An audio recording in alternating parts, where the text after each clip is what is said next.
જય હિન્દ, નમસ્કાર મિત્રો। જે રીતે ગઈકાલે અમારા લોકલાડીલા લડાયક ધારાસભ્ય અને નેતા એવા ગોપાલભાઈ ઇટાલિયા પર એક જામનગરની અંદર ચાલુ સભા દરમિયાન અસામાજિક તત્વો કહી શકાય એવા એક વ્યક્તિએ જ્યારે જૂતું ફેંક્યું અને જૂતું ફેંકનાર ભાજપના ઈશારે કોંગ્રેસના કાર્યકર્તા નીકળ્યા। એટલે ભાજપ અને કોંગ્રેસ બંને ઈલું કરી રહ્યા હોય એવું સાબિત થઈ રહ્યું છે।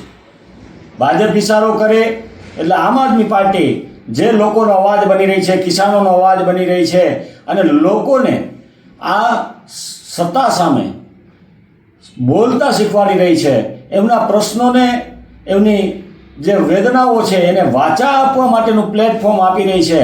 એ બધું આ ભાજપ અને કોંગ્રેસને એના પેટમાં દુખી રહ્યું છે, એના તેલ રેડાઈ રહ્યું છે। એટલે આવા જે પણ કાર્યક્રમો ગોપાલભાઈ ઇટાલિયાના હોય કે અમારા કાર્યકર્તાઓના નાની નાની સભાઓ હોય, આ તમામની અંદર આવા દમનકારી લોકોને ઘૂસેડીને, લુખ્ખા તત્વોને ઘૂસેડીને એને હેરાન પરેશાન કરવા માટેના પ્રયત્નો કરવામાં આવે છે। આ જે હુમલો છે એ લોકોના, જનતાના અવાજને દબાવવા માટેનો એક પ્રયત્ન છે। એ વ્યક્તિ એમ કહે છે કે હું પ્રદીપસિંહ જાડેજા પર જે હુમલો કરેલો ગોપાલ ઇટાલિયાએ, એ હુમલાનો બદલો લેવા માટે ત્યાં ગયો હતો।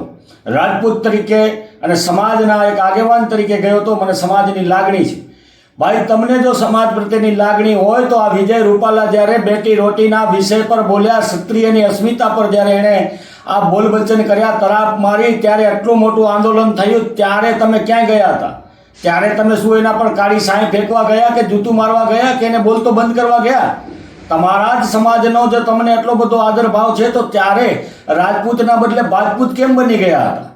ખરેખર ક્ષત્રિય હોય, ક્ષત્રિયના દીકરાઓ હોય તો અત્યારે જે બેન દીકરીઓ પર દમન થઈ રહ્યું છે, ઘણી બધી સમસ્યાઓ છે, આ તમામ સમસ્યાઓનો સામનો કરવા માટે એ લોકોએ આગળ આવવું જોઈએ અને બોલવું જોઈએ, નહીં કે આ જનતાનો અવાજ બનનારા લોકોને જનતાનો અવાજ દબાવવા માટેના પ્રયત્ન રૂપે એમના પર કે આ જનતા પર એક હિચકારી હુમલો કરવાની એને કોઈ જરૂર નહોતી। એટલે આ અવાજ દબાવવા માટે જ્યારે ભાજપ અને કોંગ્રેસ સાથે મળી અને ષડયંત્ર કરી રહ્યું છે ત્યારે એમના અમે સખત શબ્દોમાં વખોડી કાઢીએ છીએ। અને આ વ્યક્તિને ગોપાલ ઇટાલિયા અને આમ આદમી પાર્ટીએ એને માફી પણ આપી દીધી છે, પણ ખરેખર જનતા આગામી સમયમાં આ ભાજપ અને કોંગ્રેસના જે ઈલું છે, જે મિલીભગતથી ષડયંત્ર એકબીજાના કોંભાડો દબાવવાનું કામ કરી રહી છે, એને ક્યારેય માફ નહીં કરે। જય હિન્દ, જય ભારત। વાહ સંજયભાઈ, વાહ।